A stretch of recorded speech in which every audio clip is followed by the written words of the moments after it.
ہر سال ایسے ہی شاندار طریقے سے محفل میلاد کرائی جاتی ہے اور کھانے کا انتظام بھی ہوتا ہے۔ ہم نے شاید اب تک اور ہی نہیں کی، لیکن محلے میں اور گھروں کو بھی یہ معلوم ہے کہ یہ ہر سال خواتین کی بڑی محفل کرواتے ہیں اور تم خصوصی طور پر نہیں بلائی گئی ہو۔ خاطر جمع رکھو۔ روشنا کے طنزیہ انداز پر میں دل محسوس کر رہ گئی۔ مقررہ روز نانی نے کہا، سب تیار ہو جاؤ، جمعہ کا مبارک دن ہے اور محفل میلاد میں جانا ہے۔ اتنے میں روشنا آ گئی، کہنے لگی کہ آپ لوگ محفل میں جا رہی ہیں؟ ہاں ہاں، نانی نے جواب دیا۔ تم لوگوں نے بھی جانا ہے تو ہمارے ساتھ ہی چلو۔ روشنا اور اس کی امی بھی تیار ہوگی۔ گھر کے دروازے پر پہنچے تو محب گیٹ پر کھڑا نظر آیا۔ اس کی بہن کا نام خدیجہ تھا۔ ماں اور بیٹی نے ہماری آمد پر خصوصی توجہ دی۔ خدیجہ کچھ دیر بعد ہمارے پاس آ کر بیٹھ گئی اور گاہے بگاہے باتیں بھی کرنے لگی۔ غرض میری اس سے اچھی جان پہچان ہوگی۔ رفتہ رفتہ یہ ہونے لگا کہ خدیجہ اور اس کی ماں ہمارے گھر آنے جانے لگی۔ ان سے معلوم ہوا کہ وہ محب کے لیے لڑکی کی تلاش میں تھی۔ گویا محب نے مجھے کچھ نہ کہہ کر بھی وہ سنہرا خواب دکھا دیا تھا کہ جو میں دیکھنے کی آرزو مند تھی۔ اس نے مجھے چپکے چپکے اپنے دل میں بسا لیا تھا۔ میں نے امی سے اصرار کر کے روشنا کے ساتھ کالج میں آگے بھی داخلہ لے لیا۔ اب ہم پھر سے کبھی خلاصہ یا کتاب کی خریداری کے سلسلے میں محب کی دکان پر جانے لگیں۔ میں اور وہ ایک دوسرے سے کوئی بات نہیں کرتے تھے کیونکہ روشنا ساتھ ہوتی تھی۔ ایک روز جب روشنا اس کی دکان پر کوئی کتاب دیکھ رہی تھی اور ہم سے کچھ فاصلے پر تھی، اس نے موقع دیکھ کر چپکے سے مجھ سے کہا، فریحہ، میں ایک روز ضرور تمہارے گھر آؤں گا، تم سے شادی کر کے اپنے ساتھ لے جانے، پلیز میرا انتظار کرنا۔ یہ جملہ ایک یتیم اور نادان لڑکی کے لیے جیون بھر کا سہارا بن گیا۔ میں اس وعدے کو پتھر کی لکیر سمجھنے لگی۔ روز و شب اسی انتظار میں جینے لگی کہ وہ اپنی ماں کو لے کر میرا رشتہ طلب کرنے آئے گا۔ اس کی بہن بھی ہمارے گھر آتی، مگر میں ان کے ہاں نہیں جا سکتی تھی کہ نانی کی اجازت نہ تھی۔ ہماری نانی کا اتنا روب تھا کہ ماموں اور ممانی بھی ان سے پوچھ کر ہی کوئی قدم اٹھاتے تھے۔ وقت گزرتا رہا۔ جب میں نے BA کے پیپرز دیے تو ماموں امی سے کہنے لگے کہ اب اس کی شادی کر دو، مزید پڑھانے کا مت سوچنا، یتیم بچی ہے، جتنی جلد اس فرض سے سبکدوش ہو جائے اچھا ہے۔ انہی دنوں میرے لیے ایک اچھا رشتہ آیا ہوا تھا اور ماموں کسی صورت یہ رشتہ گنوانا نہیں چاہتے تھے۔ BA کا رزلٹ کارڈ لینے کے بہانے میں اور روشنا گھر سے نکلی۔ مجھے محب سے ملنے کی آرزو تھی، لیکن اس روز وہ مجھے دکان پر دکھائی نہ دیا۔ میرا دل بجھ کر رہ گیا۔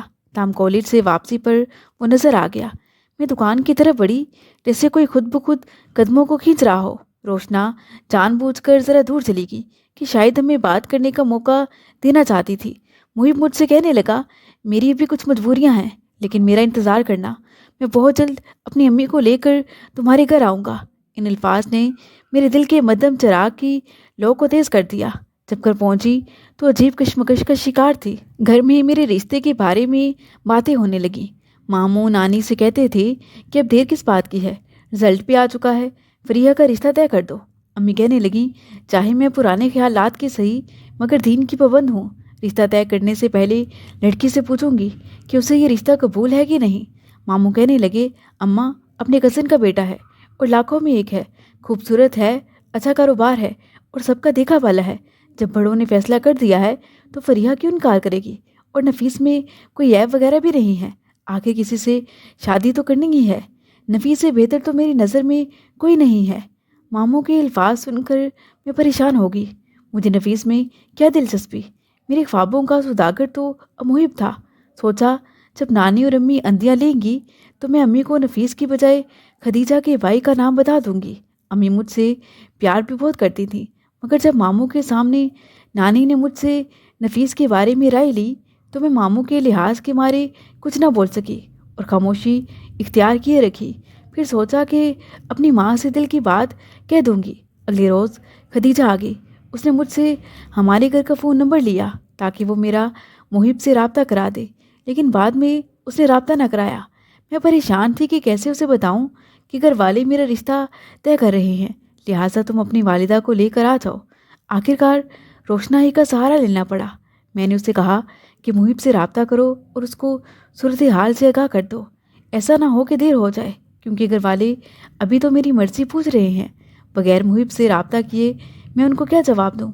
روشنا سمجھ گئی کہ معاملہ سنجیدہ ہے۔ اس نے وعدہ کیا کہ وہ اس سلسلے میں میری مدد کرے گی۔ میری یہ دوست ایک روز بطور خاص مقصد محب کی دکان پر گئی اور اس کو بتا دیا کہ فریحہ کے رشتے کی بات اس کے کزن سے چل رہی ہے، اگر تمہیں رشتہ لینا ہے تو اپنے گھر والوں کو بھیج دو۔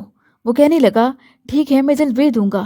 ادھر میں نے امی کو کسی طرح روکا کہ ابھی کچھ دیر صبر کریں، اتنی جلدی کیا ہے ان لوگوں کو جواب دینے کی، مگر اس بات کو بھی ایک ماہ بیت گیا۔ محب نے رابطہ کیا اور نہ ہی اپنی والدہ کو بھیجا۔ میں پریشان رہنے لگی کیونکہ گھر میں اب ان لوگوں کو ہاں کہنے کی باتیں کھلم کھلا ہونے لگی کہ آخر اب کس بات کا انتظار ہے۔ ادھر میں سوچ رہی تھی کہ آخر محب کیوں دیر کر رہا ہے، کہیں اس نے مجھ سے مذاق تو نہیں کیا تھا۔ جب ہمارے گھر میں بات بڑھنے لگی تو مجبور ہو کر میں نے خود کسی طرح محب کو اس کی دکان پر فون کیا، کیونکہ روشنا اس کے ملازم سے دکان کا نمبر معلوم کر آئی تھی۔ اتفاق سے محب نے ہی فون اٹھایا۔ میں نے بتایا کہ گھر والے میرا رشتہ طے کر رہے ہیں، آخر میں کب تک روکوں؟ آپ کیا سوچ رہے ہیں اب تک؟ اب کہ وہ کہنے لگا بہت جلدی تمہارے گھر والوں نے فیصلہ کر لیا ہے، گھبراؤ مت، میں 2-4 روز میں امی کو لے آؤں گا۔ پھر یہ 2-4 روز بھی گزر گئے۔ ادھر میرے ٹالنے کو اب امی بھی جیسے سمجھنے لگی تھی۔ میں اب دن رات دعا کر رہی تھی کہ محب اپنی والدہ کو لے آئے، پھر سوچتی کہ ہو سکتا ہے وہ گھر والوں کو منا رہا ہو اور وہ مان نہ رہے ہوں۔ میں نے پھر اسے فون کیا کہ تم کہتے تھے کہ جلد ہم لائیں گے، میرا انتظار کرنا۔ محب میں تو تمہارا عمر بھر بھی انتظار کر سکتی ہوں، مگر میرے گھر والے انتظار نہیں کریں گے۔ آخر تمہاری والدہ ابھی رشتہ مانگ لیں تو میں رو دھو کر اپنی امی کو ایموشنل کر کے جیسے تیسے منا لوں گی۔ اب اس سے زیادہ کھل کر میں اور کیا کہہ سکتی تھی۔ وہ کہنے لگا فریحہ پلیز کچھ روز کسی طرح یہ معاملہ سنبھال لو، میں آج ہی امی سے دوبارہ بات کرتا ہوں اور ان کو راضی کرتا ہوں۔ میرے رشتے کے لیے ہاں کہہ دی گئی، مگر محب کے گھر والے رشتہ لینے نہ آئے۔ ایک روز یوں ہی ملنے کو محب کی والدہ آ گئی، تب روشنا بھی وہاں موجود تھی۔ جان بوجھ کر اس نے آنٹی کے سامنے امی سے کہا کہ کیا فریحہ کی شادی اس کی مرضی کے بغیر کر دیں گی اگر وہ نفیس سے شادی نہ کرنا چاہے تو؟ امی کہنے لگی ہرگز نہیں، میری ایک ہی بچی ہے، اس کی خاطر ہی تو میں نے بیوی کاٹی ہے، میں کیوں اپنے یتیم بچی پر زبردستی کروں گی؟ ظاہر سی بات کہ ہم اس کی شادی میں اس کی مرضی کو بھی ملحوظ رکھیں گے۔ حیرت کی بات کہ میری امی کے منہ سے یہ الفاظ سن کر بھی محب کی والدہ خاموش رہیں، جیسے وہ اپنے بیٹے اور میری پسند و مرضی سے قطعی ناواقف ہوں۔ میری منگنی کی تاریخ طے ہوگی۔ محب نے مجھ سے رابطہ کیا اور کہا کہ کل پرسوں تک ہم رشتے کے لیے آنے والے ہیں۔ میں نے روشنا سے کہا اب کیا کروں؟ اس نے سمجھایا کہ تمہارے گھر والے جو کر رہے ہیں ہونے دو، محب اس معاملے میں سنجیدہ نہیں لگتا، تو اپنے گھر والوں کو ناخوش نہ کرو، اب بس خاموش رہو، اللہ نے چاہا تو اسی میں تمہاری بہتری ہوگی۔ روشنا کی بات میں واقعی وزن تھا، لہٰذا میں نے آنسو بہائے اور دل پر پتھر کی سل رکھ لی کہ اس کے سوا کوئی چارہ بھی نہ تھا۔ ادھر نفیس کے والدین کہنے لگے اب منگنی وغیرہ چھوڑیں، شادی کی تاریخ رکھ لیتے ہیں۔ ہمارے گھر والے بھی اس سے متفق ہو گئے۔ یوں گھر میں میری شادی کی تیاریاں ہونے لگیں۔ جوں جوں شادی کے دن قریب آ رہے تھے میں بجھتی جا رہی تھی، خوش ہوتی بھی کیسے کہ میں اس شادی پر بالکل خوش نہ تھی۔ اس کی جھوٹی آسوں کے باوجود میرا دل آج بھی محب کے لیے دھڑک رہا تھا، جو کہتا تھا کہ میرا انتظار کرنا، ہم رشتہ لینے ضرور آئیں گے۔ میری شادی سے کوئی 15 روز پہلے محب اپنی والدہ اور بہن کے ہمراہ ہمارے گھر آیا۔ وہ لوگ رشتے کی بات کرنے آئے تھے۔ ماموں اور نانی حیران تھے۔ نانی کہنے لگی ہماری بچی کی تو شادی کی تاریخ بھی رکھ دی گئی ہے، اور بیٹی تمہیں تو معلوم بھی ہے، پھر تم میری نواسی کا رشتہ مانگنے آئی ہو، یہ تو بہت حیرت کی بات ہے، اب تو رشتے کا سوال ہی پیدا نہیں ہوتا۔ یہ جواب سن کر محب کی امی بہت افسردہ ہوئیں، پھر کہنے لگی اماں جی افسوس کہ میرے بیٹے نے بہت دیر کر دی، یہ پہلے ہی مجھے بتا دیتا تو ہم وقت پر آ جاتے۔ اس نے 3 روز پہلے ہی مجھے بتایا ہے کہ آپ کے ہاں رشتے کے لیے جانا ہے۔ میں تو بالکل نہیں آنا چاہتی تھی، ظاہر سی بات کہ جانتی تھی کہ یہ کوئی ٹائم نہیں رشتہ طلب کرنے کا، مگر بیٹے کے مجبور کرنے پر آ گئی ہوں۔ کاش اس نے پہلے ہی مجھ سے کہا ہوتا، مجھے تو آپ کی بچی بہت پہلے سے پسند تھی۔ والدہ کی یہ باتیں سن کر محب کا بھی رنگ اڑا تھا کہ آپ کیا بول رہی ہیں۔ محب کی والدہ کے اس انکشاف پر میں بھی دنگ رہ گئی۔ اللہ جانے آنٹی مصلحتاً ایسا کہہ رہی تھی کہ واقعی یہ بات صحیح تھی۔ بہرحال وہ اٹھتے وقت مبارکباد دے کر چلی گئیں۔ ہمارے گھر سے انکار پر محب کا عجیب رد عمل تھا۔ فوراً اس نے روشنا سے رابطہ کیا، اس کو دکان پر بلا کر ایک خط دے کر کہا یہ میرا پہلا اور آخری خط ہے، اللہ کے واسطے فریحہ تک پہنچا دو۔ مگر روشنا نے انکار کر دیا، یہ کہہ کر کہ اب اس قسم کے جذباتی خط کا کوئی فائدہ نہیں۔ اس نے آ کر مجھے بھی یہ بتایا تھا۔ پھر محب نے ایک بچے کا سہارا لیا، کہ جو اس کا بھانجا تھا اور اپنی نانی کے ہمراہ کبھی کبھار ہمارے گھر آتا تھا تو اب میری ماموں کے بچوں کے ساتھ کھیلنے بھی آ جاتا تھا۔ شادی سے 2 روز پہلے جب میں کمرے میں کپڑے استری کر رہی تھی، محب کا بھانجا میرے پاس آیا اور جیب سے نکال کر خط مجھے پکڑا دیا، ساتھ ہی مجھے خاموش رہنے کا اشارہ کیا کہ جیسے کوئی راز ہی لے کر آیا ہو۔ میں نے استری بند کی اور خط پڑھنے لگی۔ خط پڑھتے ہی میں پریشان ہو گئی۔ اس نے لکھا تھا، تم نے تھوڑا سا انتظار نہ کیا اور اب تم میری زندگی چھین لینے کا باعث بنو گی۔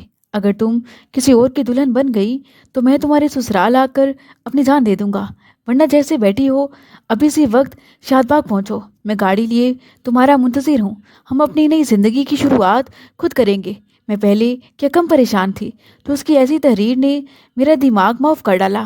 کاش وہ مجھے یہ خط نہ دیتا تو شاید میرے دل کو سکون رہتا۔ میں اب کوئی ایسا قدم نہیں اٹھا سکتی تھی جس ماں نے میری خاطر بیوگی کی زندگی کاٹی، میں اس کی عزت کے ساتھ بھلا کیسے کھیل سکتی تھی۔ میں نے اپنے دل کو سمجھا لیا کہ اب جو بھی ہو میں خاموشی سے دلہن بن کر نفیس کے ساتھ چلی جاؤں گی۔ مقررہ روز مجھے سجا سنوار کر دلہن بنا دیا گیا، مگر میرے دل کی کیفیت میں ہی جانتی تھی۔ دل میں اس قدر خوف تھا کہ اگر محب نے واقعی کچھ کر لیا تو میں تو ساری زندگی اس کا غم نہیں بھلا پاؤں گی۔ میری شادی ہو گئی اور میں سسرال آ گئی، مگر مجھے نہیں معلوم تھا کہ ابھی میری زندگی میں کیا کیا ہونا باقی تھا۔ نفیس بہت اچھے انسان تھے، مگر میرا دل انہیں قبول نہ کرتا تھا۔ مجھے ہر وقت ایک دھچکا سا لگا رہتا تھا۔ میں ان سے بھی بے رخی سے بات کرتی مگر وہ برا نہ مانتے۔ رفتہ رفتہ جیسے جیسے وقت گزرتا گیا انہوں نے اپنی محبت اور توجہ سے میرے دل میں گھر کر لیا۔ میرے لیے بھی محب کی یاد کو دل سے نکالنے کا ایک یہی حل تھا کہ شوہر سے دل لگا لوں۔ خدا نے شادی کے بعد ان کے کاروبار میں بھی بہت برکت ڈال دی۔ ہمارے گھر کسی چیز کی کمی نہ رہی۔ نفیس نے بھی مجھے ہر خوشی دینے کی کوشش کی۔ ان کے باقی بھائی الگ رہتے تھے، یوں نفیس نے پرانا مکان فروخت کر کے ایک چھوٹا سا بنگلہ خرید لیا۔ ہماری زندگی میں کمی بس ایک چیز کی تھی، وہ یہ کہ شادی کو 5 سال گزر گئے مگر اولاد نہ ہو پائی۔ وہ تب بھی مجھے بے حد چاہتے۔ میں بھی اب دل سے ان کی قدر کرتی تھی اور سوچا کرتی تھی کہ شاید اللہ نے نصیب میں بہتر لکھا تھا، تبھی ایسے اچھے انسان سے شادی ہوگی۔ وقت گزرتا رہا مگر ان کی محبت میں کوئی کمی نہ آئی۔ لوگ کہتے ہیں کہ جس شادی شدہ عورت کی کوکھ سے اولاد نہ ہو اس کی زندگی ادھوری ہوتی ہے، مگر میں ہر ایک سے کہتی تھی کہ ایسا نہیں ہے۔ روشنا کہا کرتی تھی، اپنا اچھے سے علاج کرواؤ، مرد ذات کا تو یوں بھی کوئی اعتبار نہیں، اولاد نہ ہو تو پھر تو ویسے ہی انہیں بہانہ مل جاتا ہے۔ میں کہتی علاج تو ہر جگہ سے کروایا ہے مگر ابھی تک شاید اللہ کو منظور نہیں۔ اور بہن، میرے شوہر ایسے نہیں جیسا تم سوچ رہی ہو، وہ اور مرد ہوتے ہوں گے۔ شاید میں بھی بھول گئی کہ عورت کی خوبصورتی اولاد سے ہوتی ہے۔ جس عورت کی گود سونی ہو وہ داغ لگے چاند جیسی ہوتی ہے۔ شادی کو 10 برس بیت گئے مگر اولاد کی نعمت سے میری گود خالی ہی رہی۔ شروع میں ہم دونوں کو امید تھی کہ اللہ تعالیٰ کبھی نہ کبھی ہمیں اس نعمت سے ضرور نواز دے گا، مگر وقت گزرنے کے ساتھ ساتھ مایوس ہوتے گئے۔ اب وہ بھی چپ چپ رہنے لگے۔ شادی کے 10 برس بعد ایک روز کہنے لگے، چھوٹے شہر میں کاروبار میں ویسا منافع نہیں ہوتا جیسا میں چاہ رہا ہوں۔ یہاں رشتہ دار بھی کوئی کچھ کہتا ہے تو کوئی کچھ۔ اب جی چاہتا ہے یہاں سے نقل مکانی کر لیں اور کسی بڑے شہر میں جا کر کاروبار کروں۔ ایک روز کہنے لگے، میں اپنا کاروبار کراچی شفٹ کر رہا ہوں، ایک دوست کے توسط سے وہاں جگہ بھی مل گئی ہے۔ میرا جینا چاہتا تھا کہ اپنی امی سے دور جاؤں مگر شوہر کی خواہش کے آگے بے بس ہو گئی۔ انہوں نے سمجھایا کہ ماحول بدلے گا تو ہماری زندگی میں نئے رنگ بڑھ جائیں گے۔ شروع میں ہم ایک پرسکون علاقے میں سکونت پذیر ہو گئے۔ ایک چھوٹا سا بنگلہ، کام کرنے والی ملازمہ بھی بآسانی مل گئے کیونکہ قریب ہی کچی آبادی میں غریب کنبے آباد تھے۔ ہماری ملازمہ ایک 24-25 سالہ خوش شکل عورت تھی جو کافی دلچسپ باتیں کرتی تھی۔ وہ صبح سویرے آ جاتی اور شام تک میرے پاس رہتی۔ اس لڑکی کا نام نوشین تھا جسے میں نوشی کہتی تھی۔ ایک روز نوشی آئی تو کہنے لگی، بی بی ایک بات آپ سے کہنی ہے مگر ڈرتی ہوں اور بتائے بغیر رہ بھی نہیں سکتی۔ میں نے کہا، ڈرو نہیں، جو کہنا ہے کہہ دو۔ وہ کہنے لگی، صاحب کو پتہ چلا تو میری شامت نہ آ جائے۔ نوشی کے جملے پر میرے کان کھڑے ہو گئے۔ ایسی کیا بات ہے آخر؟ صاحب کو کیسے پتہ چلے گا جب میں انہیں بتاؤں گی ہی نہیں؟ بتاؤ کیا بات ہے؟ وہ کہنے لگی، کل شام جب میں کام کرنے کے بعد نکلی تو میرا شوہر آپ کے گھر کے باہر انتظار کر رہا تھا۔ وہ مجھ سے کہنے لگا، میرے ساتھ موٹر سائیکل پر بیٹھ جاؤ، آج تو میں بازار لیے چلتا ہوں، آج مجھے تنخواہ کے علاوہ بونس بھی ملا ہے، چلو تمہیں نئے کپڑے دلوا دوں۔